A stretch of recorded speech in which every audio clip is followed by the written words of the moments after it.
Jadi sebetulnya yang kayak gimana sih yang mau diutarakan sama presidennya, dan harus seperti apa sih presidennya ini melihat kita itu sedang tidak baik-baik aja loh Pak. Kita tuh khawatir sama kehidupan kita saat ini gitu. Jangan defensif, jangan hanya sekedar misalnya gaya komandan untuk menutupi kesalahan anak buah.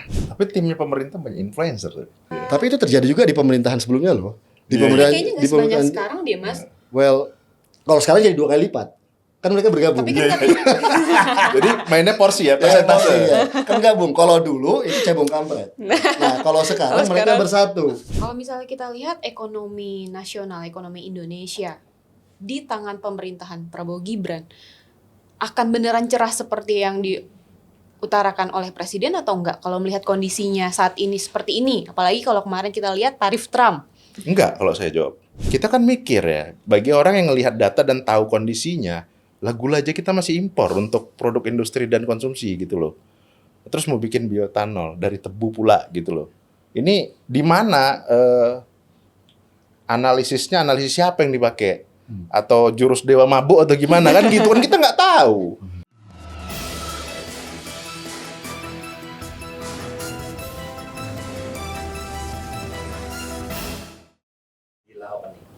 Assalamualaikum warahmatullahi wabarakatuh. Jumpa lagi bersama saya Dila Hantika di podcast Jurnalisi. Kali ini kita agak berbeda karena narsum kita ada 2. Yang pertama ada Dimas Oki Nugroho sebagai pengamat politik, dan satu lagi ada Muhammad Nalar Al-Khair sebagai pengamat ekonom.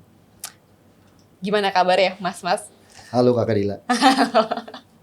Mas, kalau kita lihat ya kondisi saat ini di Indonesia deh, mulai dari komunikasi pemerintahan yang kayaknya kacau balau, panas dulu di depan, abis itu baru diredam sama presidennya sendiri. Jadi kayak udah menurun, naik lagi gitu kan. Terus masalah ekonomi juga sekarang kayaknya sebelum ada tarif Trump pun, kayaknya ekonomi Indonesia sedang tidak baik-baik aja. Mulai dari APBN yang mulai udah mulai boncos, baru bulan Maret loh, boncosnya udah sampai 100 T lebih. Terus berbagai macam bahan pokok juga naik, PHK juga di mana-mana. Ini kayaknya udah jadi satu kesatuan yang kayaknya kalau pemerintah tidak mengambil atau tidak menerapkan kebijakan yang tepat, ya dampaknya ke kita, ke masyarakat. Mulai dari ini dulu deh, komunikasi pemerintahan Prabowo Gibran. Kalau menurut Mas Dimas, komunikasi apa sih yang mau ditunjukin sama pemerintahan Prabowo Gibran terhadap masyarakat? Waduh. Langsung kepada pertanyaan inti. Iya. Yang sebenarnya ada lagi yang lebih inti di balik itu. Kalau saya boleh menjelaskan sedikit.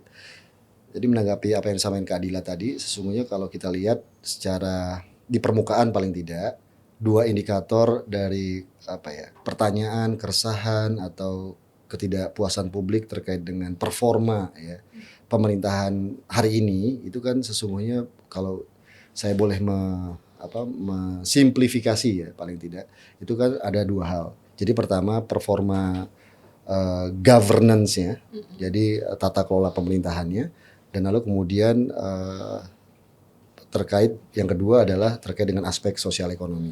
Tapi mungkin kalau saya melihatnya bagaimana proses governance tata kelola pemerintahan yang sesungguhnya juga itu berangkat dari sebuah bangunan political order-nya, tertib politiknya seperti apa. Bagaimana kemudian pemerintahan hari ini, ya presiden dalam hal ini dan all the president men, ya orang-orang di sekitaran presiden yang kemudian merunning pemerintahan hari ini, itu mampu melakukan sebuah konsolidasi politik yang solid gitu ya, yang kokoh, yang kuat. Dan kita ketahui mungkin tentunya public criticism itu tinggi terkait dengan konsolidasi politik ini. Ya, baru-baru ini bahkan kalau kita ingat banyak pemberitaan bicara tentang jangan ada matahari kembar misalnya di pemerintahan. Itu kan seolah-olah merujuk sebenarnya presiden siang siapa, presiden malam siapa gitu. Atau ini pada bagaimana nih ceritanya gitu. Ya kan, dan ini sesungguhnya juga menjadi pertanyaan besar. Tapi bicara tentang bagaimana konsolidasi politik dan tata kelola pemerintahan, kalau kita merujuk bagaimana sejarah pemerintahan sebelumnya atau presiden-presiden sebelumnya, memang 3 bulan sampai setahun pertama itu bukan sebuah masa yang mudah bagi presiden baru dengan kabinet yang baru. Jadi kita lihat ini bagaimana konsolidasi politik itu membangun sebuah tata kelola pemerintahan yang solid ya, bukan hanya pada level politik tapi juga pada aparatus pemerintahan. Di situ bukan hanya ada birokrasi tapi juga ada polisi, ada tentara, ya, maksudnya ada kepolisian, ada TNI dan seterusnya. Jadi ini proses adaptasi yang membutuhkan waktu untuk Presiden Prabowo melakukan konsolidasi pemerintahannya.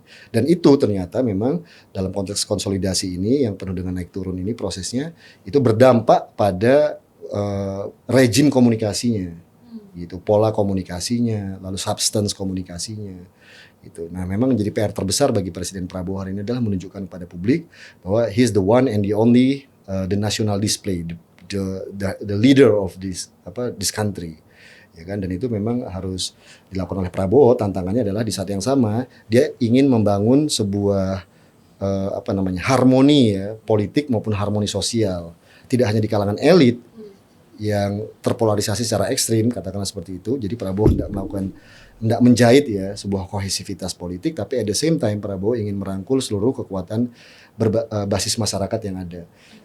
Dan itu memang cara atau sebuah pemerintahan untuk menghadapi tekanan politik, geopolitik maupun sosial ekonomi baik pada level nasional, regional maupun global. Nah, caranya adalah bagaimana merajut persatuan nasional, ya, bukan dengan cara-cara represif, ya, tapi dengan cara-cara yang mungkin Prabowo punya, atau Presiden Prabowo dalam hal ini punya pendekatan persuasif yang tidak dia lakukan. Dan saya pikir ini kita lihat hasilnya dalam waktu dekat. Tapi terkadang kalau kita lihat gitu ya Mas ya, beberapa statement atau jawaban dari presiden kita tuh kayak seolah-olah tidak membuat publik itu merasa puas. Contoh terakhir banget di, kalau nggak salah, di Sarasehan Ekonomi yang kemarin, Prabowo tuh bilang dia kan tahu ya banyak sekali mahasiswa, masyarakat yang demo di depan istana bahwa Indonesia itu gelap. Tapi ya responnya tuh kayak candaan aja, siapa bilang Indonesia gelap, saya bangun pagi selalu cerah. Itu kayak menunjukkan kayak seolah-olah presiden kita itu tidak mendengar apa yang sedang dirasakan oleh masyarakatnya. Belum lagi kalau kita tarik ulur belakang lagi yang kasus Tempo juga sama. Kepala PCO loh, dia itu kan mewakili pemerintah. Kenapa bicaranya seolah-olah tidak ada rasa ya merasa ya benar-benar empatinya tuh nggak ada gitu. Udah redam, di-blow up lagi sama presidennya bahwa bilang itu komunikasinya kurang baik, pemerintahannya komunikasinya kurang jelas. Jadi sebetulnya yang kayak gimana sih yang mau diutarakan sama presidennya, dan harus seperti apa sih presidennya ini melihat kita itu sedang tidak baik-baik aja loh Pak, kita tuh khawatir sama kehidupan kita saat ini gitu, gimana nanti anak cucu kita gitu. Tapi kalau saya perhatikan ya, saya antropolog ya, jadi saya melihat dari bagaimana bahasa tubuh, gestur dari Presiden Prabowo saat diwawancarain dan menanggapi berbagai isu kritis ya yang ditujukan kepada pemerintahannya atau kepada menteri-menterinya atau bahkan pada dirinya sendiri.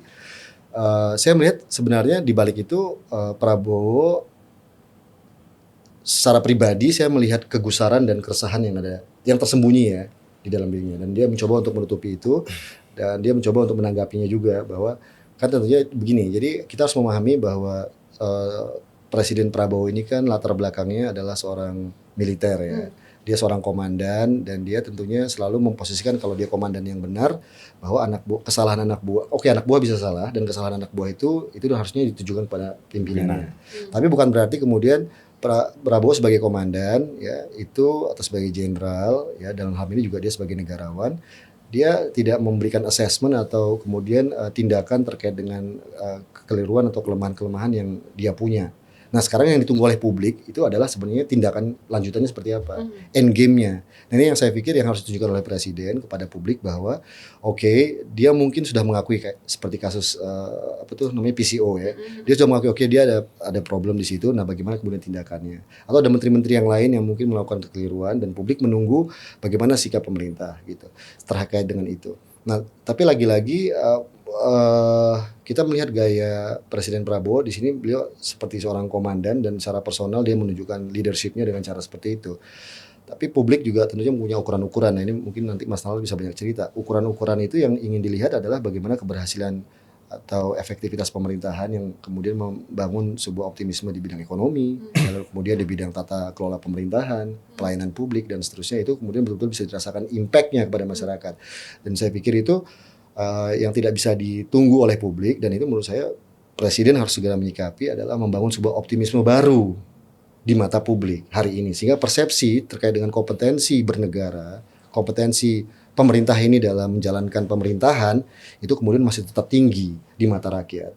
Gitu. Jangan kemudian ada masalah-masalah kecil dibiarkan begitu saja, lalu kemudian juga akhirnya terjadi akumulasi dan puncaknya adalah ketika ada problem ya yang terjadi di real ekonomi misalnya, atau kemudian dalam konteks krisis politik ya, yang harus kita hindari adalah kemudian krisis politik atau krisis kepercayaan publik ya terkait dengan kompetensi, terkait dengan integritas dari penyelenggara pemerintahan. Ini yang saya pikir harus dihindari oleh pemerintahan ini.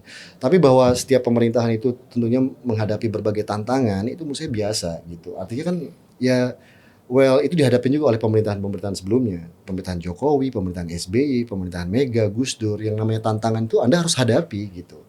Dan Anda harus punya sebuah metode yang cerdas yang disebut namanya keahlian bernegara atau menjalankan pemerintahan. Disebut namanya political statecraft atau governability, kemampuan dalam memerintah, kemampuan dalam berpolitik gitu. Dan itu harus Anda tunjukkan kepada rakyat, kepada publik, bukan hanya pada level lokal, nasional, tapi juga regional, global. Dan itu sesungguhnya yang dinanti oleh publik, dan bagaimana respon negara dalam hal ini pemerintah terkait dengan catatan-catatan yang diberikan oleh publik, bagaimana mereka merespon dengan baik. Jadi jangan hanya defensif, ini catatan saya ya untuk pemerintahan hari ini, jangan defensif. Jangan hanya sekedar misalnya gaya komandan untuk menutupi kesalahan anak buah, tapi lalu kemudian menutup telinga dari masukan-masukan publik. Jadi masukan publik itu sebenarnya bukan hanya bermaksud untuk mendowngrade ya, bukan untuk merendahkan atau menjatuhkan, tapi sesungguhnya ini banyak juga masukan-masukan kritis yang sifatnya membangun.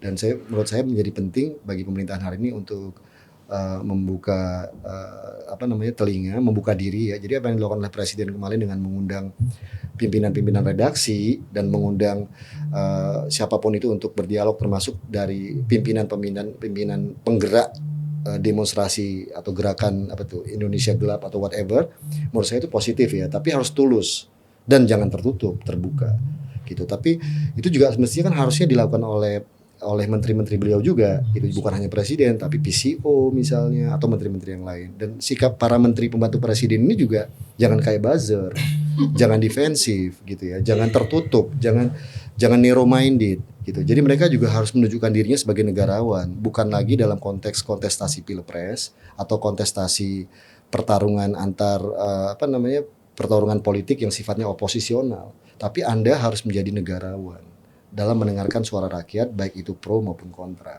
Itu yang membuat kemudian sebuah pemerintah akan mendapatkan kepercayaan publik secara baik. Tapi timnya pemerintah banyak influencer. Iya, influencer iya, terus selebritis iya. Tapi itu terjadi juga di pemerintahan sebelumnya loh. Kayaknya nggak sebanyak sekarang deh Mas. Well, kalau sekarang jadi 2 kali lipat. Kan mereka bergabung. Tapi kan Jadi mainnya porsi ya, persentase. Ya. Kan gabung. Kalau dulu itu cebong kampret. Nah, kalau sekarang mereka bersatu gitu. Jadi tambah banyak gitu. Nah, kalau Mas Nalar nih, kalau kita lihat ekonomi saat ini di Indonesia ya, lucu sih sebetulnya. Mulai dari awal presiden kita bilang efisiensi. Ya, kita lihat lah ya efisiensinya itu seperti apa gitu kan. Yeah. Sebenarnya efisiensi itu siapa sih gitu? Yang harus efisiensi itu siapa gitu? Apakah dampaknya malah jadi ya rakyat lagi? Kemarin banget katanya efisiensi, tapi pesawat presidennya jemput aslinya itu kan aftur mahal katanya. Nah, kalau dari sisi ekonominya, dari gaya komunikasinya juga, Mas Nalar melihatnya itu seperti apa? Oke. Kalau saya melihatnya dari sisi ekonomi, ada indikasi salah kelola. Ya. Salah kelola, salah menteri juga nggak sih? Iya, satu paket. Ya, presiden kan nggak sendiri. Presiden ada yang membantu. Siapa yang membantu? Kepala kementerian, lembaga dan lain-lain kan gitu ya. Itu kan satu paket kan. Nah, kalau tadi dikatakan bahwa ada efisiensi segala macam. Tapi kalau misalnya kita lihat ya, kalau kita lihat dari sisi realisasi nih, yang paling baru realisasi Januari-Maret ya. Kalau lihat realisasi Januari-Maret, itu realisasi belanja naik loh, 1,3% gitu kan. APBN kemarin diumumin Iya. Boncos juga kan. Iya betul. Nah defisitnya bahkan dibanding dengan di periode Januari Maret itu ya, itu bahkan lebih tinggi dari defisit ketika COVID gitu. Oh Nah, iya? iya jadi 2020 itu sekitar 7%, 2021 kalau nggak saya salah sekitar 14%. Nah sekarang itu 16, sekian hampir 17%. Jadi ada apa sih sebenarnya kan gitu? Semua orang bertanya pasti Betul. ada apa sebenarnya gitu kan. Nah di sisi lain, kenapa saya bilang tadi di awal ada salah kelola gitu ya. Kondisi-kondisi yang cukup unik sebetulnya dari pemerintahan yang saat ini terjadi, ketika misalnya pemerintah ada program-programnya bagus, menurut saya dari sisi ide ya. Nah, hanya saja perlu dari sisi eksekusinya yang perlu dipikirkan lagi gitu. Dari sisi ide ada makan bergizi gratis, ada program yang lain, food estate dan segala macam. Itu nggak ada permasalahan dari sisi ide dari programnya ya. Nah, tapi eksekusinya yang menurut saya mungkin nggak sporadis dan terkesan serampangan sebenarnya, kan gitu. Nah, jadi harus dilihat dulu karena anggaran mau nggak mau anggaran kita terbatas kan. Kita bisa lihat, pilih dulu nih yang butuh makan bergizi daerah stunting yang tinggi di mana, ada Betul. data bisa dipakai namanya data potensi desa. Di situ ada pertanyaan berapa jumlah warga stunting. Kita punya datanya. Data Badan Pusat Statistik. Benar. Ya mbok dipakai dulu Ini enggak. gitu. Nah, ini Nah, kan ini kok mendengarkan siapa gitu ya kira-kira? nah, kalau mendengarkan siapa itu kita agak bingung juga menjawab mendengarkan siapa kan gitu kan. Atau mendengar apa dia hanya sekedar menjalankan janji kampanye gitu kan. Tapi masalahnya orang yang ada di pemerintahan sekarang kan banyak orang pinter. Jumlahnya banyak, otomatis ide atau cara kemudian mengasesmen dari satu program itu bisa lebih menguji ya. Kita menguji satu program itu ini fit nggak nih dengan kondisi keuangan kita. Nah, apa kita langsung melakukan semua atau enggak ini gimana? Itu kan harusnya lebih bisa tepat sasaran gitu ya. Nah, sedangkan satu sisi nyatanya sayangnya tidak demikian gitu loh. Nah, di satu sisi jadi kayaknya pemerintah itu Presiden Prabowo sendiri mengungkapkan ada satu contoh karena saya juga pernah sampai saat ini bahkan itu cukup concern di bidang pangan yang awalnya katanya mau nggak impor gula terus kemudian terlepas dari tarif sekarang ya ini masih yang sebelum-sebelumnya kemudian dia juga bilang mau bikin apa namanya bahan bakar dari tebu ya dari gula itu sendiri bioetanol ya kita kan mikir ya bagi orang yang ngelihat data dan tahu kondisinya lah gula aja kita masih impor untuk produk industri dan konsumsi gitu loh. Terus mau bikin bioetanol dari tebu pula gitu loh. Ini di mana analisis siapa yang dipakai? Atau jurus dewa mabuk atau gimana kan gitu kan kita nggak tahu. Kan gitu. Jadi kalau misalnya orang mempertanyakan itu juga jadi sah-sah saja. Betul. Jadi base argumentasinya atau dari kebijakan itu sebenarnya apa sih? Gitu. Itu sebetulnya yang perlu ditunjukkan pemerintah. Terlepas dari sisi komunikasi itu Bang Dimas bisa tadi udah menjelaskan terkait itu. Sayangnya kan jadi energi pemerintah terlihat habis. Jadi dia yang mengutarakan dari sisi pemerintah juga yang sibuk nyapuin kalau bahasa-bahasa sekarang itu bersihinnya gitu loh. Sayang gitu energinya bisa dipakai untuk gimana ntar implementasi kebijakan dan segala macam. Jadi komunikasi ini ya tentu memang perlu Presiden perlu melakukan koordinasi yang jelas ya bagaimana batasan dan segala macam kepada jajaran-jajaran yang ikut membantu jalannya pemerintahan gitu. Karena di sisi lain tadi Bang Dimas sudah menyatakan juga pemerintah itu nggak boleh terlalu defensif yang seperti apa. Dia kan perlu juga penyerap. Bahwa bahkan forum-forum seperti ini, forum jurnalistik, tulisan dan segala macam itu kan medianya. Nah, kita bisa saya sebagai pengamat ekonomi, Bang Dimas pengamat politik, pengamat-pengamat yang lain ataupun akademisi yang lain itu bisa kemudian mencurahkan ya dan memberikan saran-saran ya tentunya. Dan kita juga sebagai anak bangsa kan nggak mau negara ini kemudian rusak, negara ini kemudian jatuh.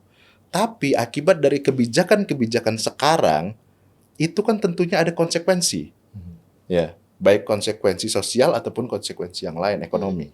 Sosial ekonomi itu kan erat gitu loh. Yang kemudian bisa berdampak bahkan ujungnya bisa dari konsekuensi politik juga gitu.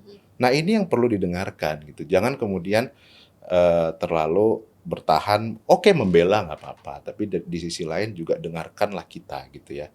Nah kita juga nggak mau saya secara pribadi punya harapan.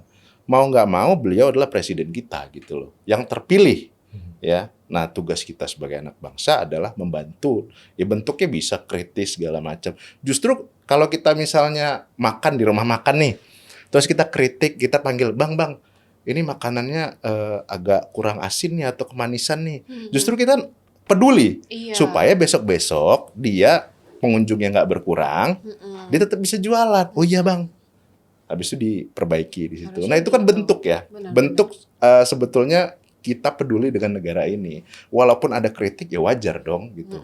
Nah tapi kan kita nggak hanya mengkritik dan mencibir lah ya, nggak sinis juga. Tapi kita juga memberikan ada beberapa part Masukan. solusi gitu ya Betul. untuk itu. Nah, kalau misalnya kita lihat ekonomi nasional, ekonomi Indonesia di tangan pemerintahan Prabowo Gibran, akan beneran cerah seperti yang diutarakan oleh Presiden atau enggak? Kalau melihat kondisinya saat ini seperti ini, apalagi kalau kemarin kita lihat tarif Trump, Enggak kalau saya jawab. enggak. Enggak, Keputusan TKDN yang Enggak. katanya itu enggak. enggak. Enggak usah membatasi kuota impor. Ya enggak, karena gini, TKDN impor itu nanti akan relate. Itu akan terhubung satu sama lain. Jadi PHK masih belum berhenti loh. Ya. Terlepas tarif Trump aja belum Betul. selesai. Nah, kemudian masuk lagi ini kebijakan bahwa TKDN akan dilakukan kelonggaran. Ya. Dampaknya adalah pemerintah selama ini kemudian membangun nggak industri ini dengan kuat dalam negeri. Nah, industri kita dari segi harga, dari segi spek, nggak usah jauh-jauh deh, tekstil deh, gitu. Ya, itu kita habis-habisan. Ya, apalagi industri-industri yang kemudian agak high-tech gitu ya. Habis kita. Efeknya apa? Sederhana, barang impor masuk lebih murah, konsumen senang-senang. Industri enggak, Iya. pengusaha enggak. Akibatnya apa? Dia hanya punya menyelesaikan kontrak-kontrak sisa. Nah, dengan kontrak-kontrak sisa, ya kalau saya sebagai pengusaha, saya akan lakukan efisiensi dong. Gitu. Pasti. Saya akan mengurangi paling tidak tenaga kerja. Bagaimanapun ceritanya, tenaga kerja itu bagian termahal, walaupun mungkin tidak paling mahal, tapi salah satu yang termahal Betul. dari cost usaha Cost kan usaha. gitu. Nah, saya akan mengurangi gitu. Tapi memang TKDN yang dikurangin itu, ketika pun TKDN tidak dikurangin, ya pemerintah juga harus ngebangun hulu hilirnya, dikuatin gitu. Nggak bisa diam aja juga. Ya kalau diam aja juga sama aja bohong. Nanti TKDN itu diakali dari sisi ATK. Jadi bukan barang substansinya, kan TKDN juga. ATK, kertas segala macam, yang perintilan gitu loh. Tapi yang nggak terlalu punya nilai tambah lebih. Kan kita kan mengharapnya ada nilai tambah lebih, kemudian membuka lapangan kerja dan segala macam. Nah, TKDN dilonggarin, impor ya sudah siapa aja boleh impor gitu. Kita banjir habis kita. Mati yang ada. Iya, jadi mungkin bahan baku penolongnya di awal mungkin ada, tapi bisa jadi yang pengusaha lokal ya, industri terutama, Tapi itu yang tertekan. Ketika investasi dibuka seperti itu atau importir yang masuk dan tidak terjadi lagi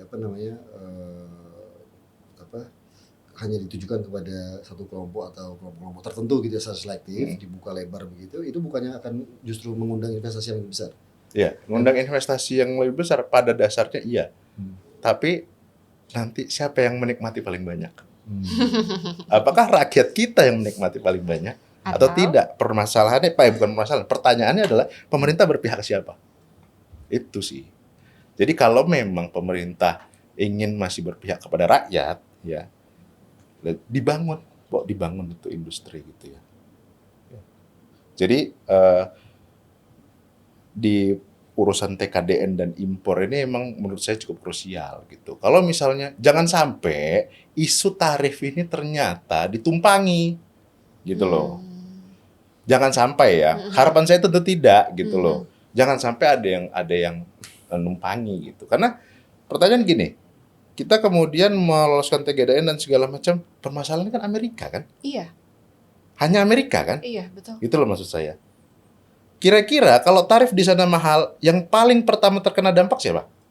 Rakyat Amerika. Iya, benar.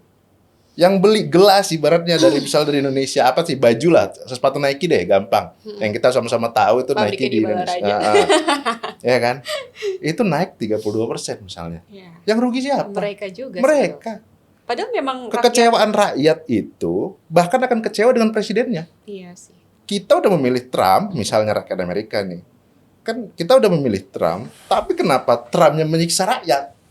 Kan gitu. Banyak yang teriak Nah, juga sih rakyat betul. Amerika. Momentumnya justru menurut saya adalah kalau misalnya Amerika kan gini, yang sudah ini kan kita punya 90 hari ya. Nah, kontrak kan pasti sudah dilakukan. Mau nggak mau transaksi tetap jalan. Paling tidak untuk sisa kontrak gitu ya. Yang sudah misalnya dalam waktu sebulan, 2 bulan, atau 3 bulan ini. Nah, dalam waktu itu kan negara-negara lain juga ya, itu kan nggak nyaman dengan Trump. Kan bisa berkoalisi gitu loh. Saling sama-sama, ini kalian punya apa? Kita ambil itu dari kalian untuk mengganti produk yang di Amerika, kita juga. Contohnya misalnya minyak sawit deh. Minyak sawit itu, sawit Indonesia tuh murah banget untuk jadi minyak goreng ataupun dijadiin produk yang lain untuk misalnya jadi sabun dan segala macam. Itu dibanding dengan minyak matahari dan segala macam, itu mahalnya luar biasa. Yang rugi mereka, tapi kita juga punya kerugian. Nah, di situ karena kita masih punya waktu menurut saya ya, dibangun komunikasinya. Gitu. Nah, komunikasinya itu yang harus Maksudnya komunikasi ke negara-negara lain. Oh, oke. Gitu. Nah, kalau misalnya dari konkretnya kebijakan dari pemerintah menanggapi hal ini tuh apa sih sebenarnya kalau dari pandangan Mas? Yang tarif. Yang tarif lah, terus abis itu tentang ekonomi Indonesia yang saat ini untuk mencegah ya PHK lah, terus harga di mana-mana naik, terus nilai tukar rupiah juga sekarang kita makin jeblok gitu.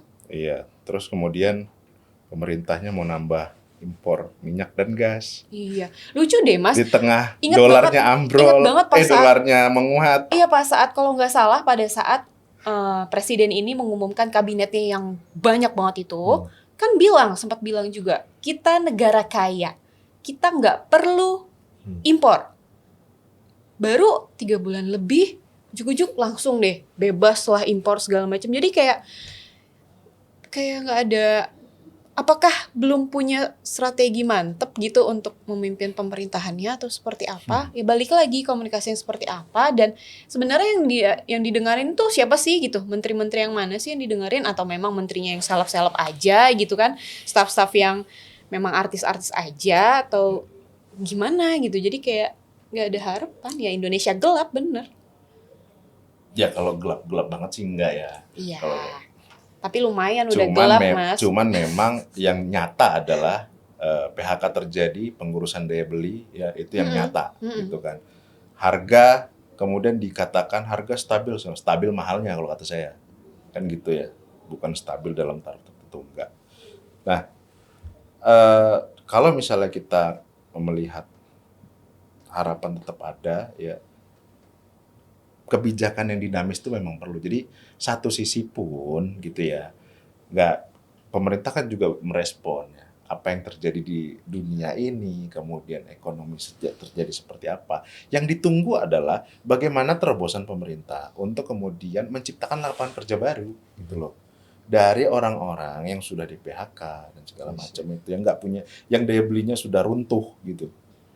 Kan itu sebenarnya yang ditunggu sama masyarakat sekarang gitu loh. Bagaimana kemudian pemerintah bisa menjamin misalnya kepastian hukum di Indonesia yang kemudian mampu menggait investor untuk masuk di sini. Ya kan?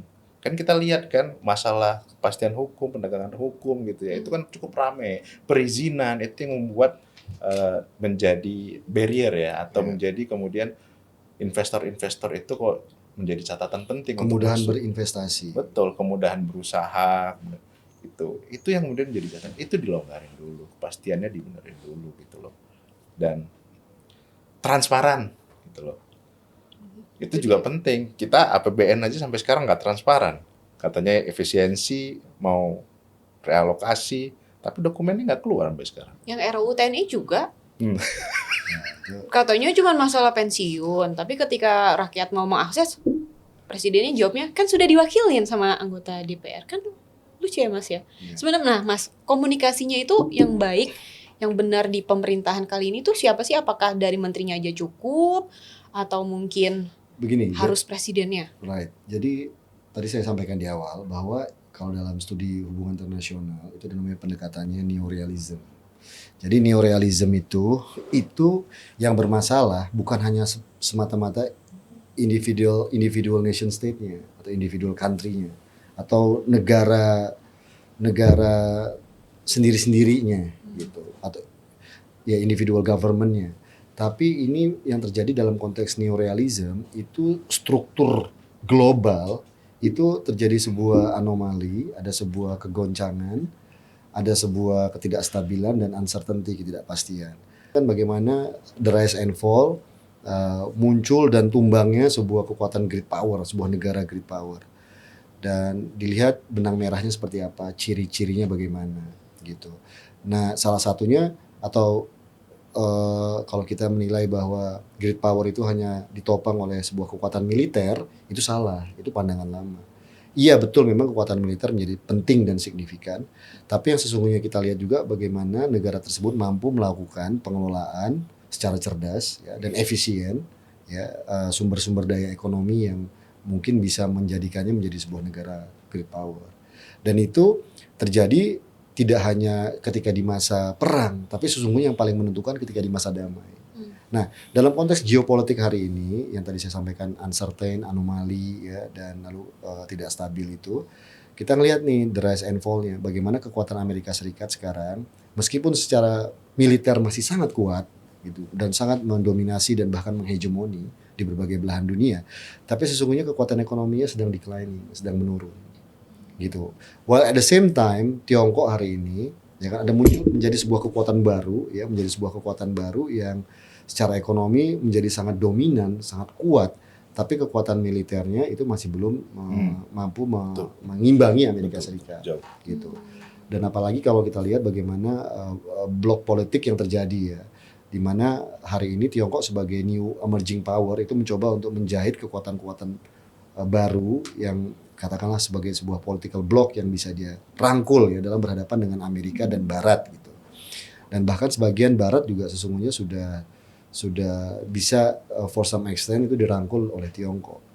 Nah, jadi posisi kita sebagai Indonesia lalu kepentingannya apa? Kalau menurut saya yang paling penting bagi Indonesia hari ini sebagaimana yang menjadi doktrin politik luar negeri kita yang disampaikan oleh founding father ya, Muhammad Hatta, itu Bung Hatta itu bahwa berkayu di antara dua karang ini menjadi penting gitu. Bahwa kita sesungguhnya di antara berbagai kekuatan ini kita punya kekuatan sendiri yang sesungguhnya itu berlandaskan pada kepentingan nasional kita. Dan Bung Karno juga begitu ya ketika beliau membuat sebuah kekuatan non blok ya Asia Afrika yang mana memang spiritnya sebenarnya memberikan kekuatan alternatif di luar dari bipolarisme kekuatan politik dunia saat itu. Nah tapi sekarang kemudian menjadi relevan. Tapi balik lagi kepada kondisi hari ini adalah bagaimana kemudian kita sebagai sebuah pemerintahan yang berdaulat, negara yang berdaulat itu mampu merumuskan sebuah formula politik baik pada level nasional, domestik maupun regional maupun global untuk menunjukkan sebenarnya Indonesia mainnya apa gitu. Jangan ikut gendang dari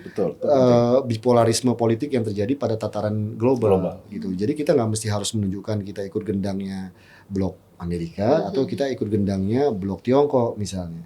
Tapi kita bisa menunjukkan bahwa Indonesia dengan kapasitas yang dia punya ya dengan negara keunikan, keistimewaan dan kekuatan yang kita punya gitu sebagai ya kita bukan great power tapi kita sebagai major power ya. Kita bisa menunjukkan sebuah alternatif yang mampu memberikan solusi ya terkait dengan situasi yang berkembang hari ini baik pada level politik, keamanan, lalu kemudian juga sosial ekonomi. Ini menjadi penting, tapi itu tidak akan bisa terumuskan secara baik jika secara domestik tidak terjadi sebuah saya sebut dengan sebuah keberesan politik yang menurut saya harus segera dilakukan oleh Presiden Prabowo hari ini. Gitu untuk katakanlah menanggapi soal tadi merespon isu soal matahari kembar. Lalu kemudian merespon isu pembantu presiden yang tidak kompeten.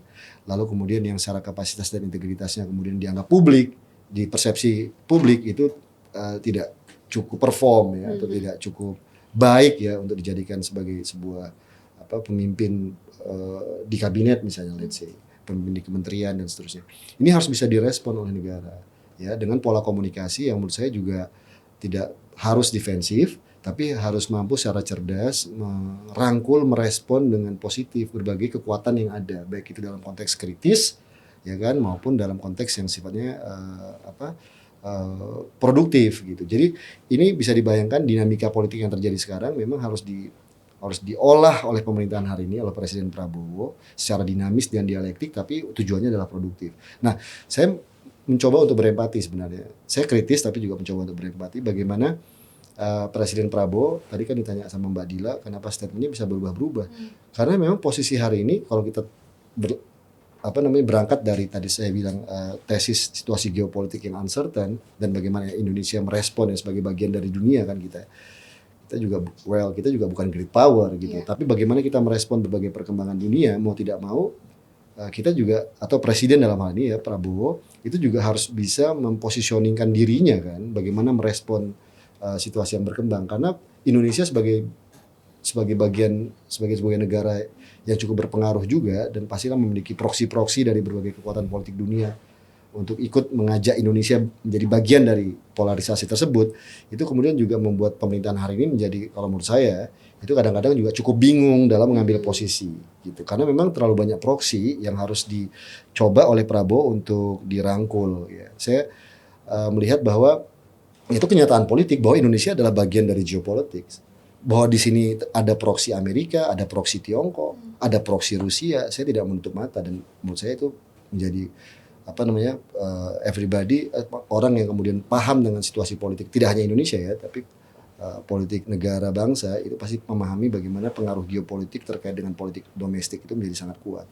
Dan saya pikir di sini Presiden Prabowo juga mempertimbangkan banyak hal tersebut, apalagi so far jika itu menyangkut misalnya investasi, ya kan, lalu kemudian kebutuhan kita untuk trade dengan luar negeri, kerjasama dan seterusnya. Dan di sini tantangannya bagi Prabowo dalam memimpin negara dalam situasi seperti ini ya. Nah, satu sisi dia harus bisa memastikan harmoni pada level domestik, tapi at the same time dia juga mampu bisa berkayuh di antara dua karang. Tapi ternyata nggak semudah itu. Kadang-kadang kita harus bisa menentukan kita harus bermain dengan siapa gitu loh. Dan apa ukurannya. Nah, menurut saya yang paling penting adalah di sini menjaga prinsip-prinsip kenegaraan kebangsaan. Dalam hal ini misalnya konstitusi, etika bernegara, etika republikanisme kalau bisa kita sebut. Jadi bagaimana presiden itu betul-betul bisa punya atau pemimpin negara sebagai national display itu pegangannya jelas. Jadi tidak terlihat terombang-ambing dalam berbagai situasi geopolitik yang merembet masuk mempengaruhi domestic politics. Jadi menurut saya pegangan yang paling kuat menurut saya adalah Undang-Undang Dasar, ya konstitusi, lalu kemudian Pancasila, dan bagaimana prinsip-prinsip bernegara yang kita sebut dengan etika republikanisme itu yang harus dijaga. Dan kesitulah seluruh pemimpin politik kita berpegang teguh gitu menurut saya. Dan itu akan membuat Indonesia menjadi lebih firm, menjadi lebih berwibawa, menjadi lebih kredibel, tidak hanya di mata rakyatnya, tapi juga di mata negara lain, bangsa lain. Tapi yang paling penting sesungguhnya bagaimana negara atau pemerintahan hari ini mampu kredibel dan berwibawa, dipercaya oleh rakyatnya, bahwa dia mampu dalam menghadapi krisis yang terjadi. Dan itu diawali dengan memastikan bahwa para pemimpin negara kita ini, baik itu pemimpin politik, pemimpin presidennya, wapresnya, lalu kemudian menteri-menterinya, itu betul-betul mampu menjalankan tugas mereka dalam menjalankan pemerintahan secara kompeten dan berintegritas. Wapresnya kemana ya Mas ya? Nah, kalau wapresnya kemana ya mungkin kalau ini podcast boleh ngerokok, bakar rokok dulu ya sebelum menjawab.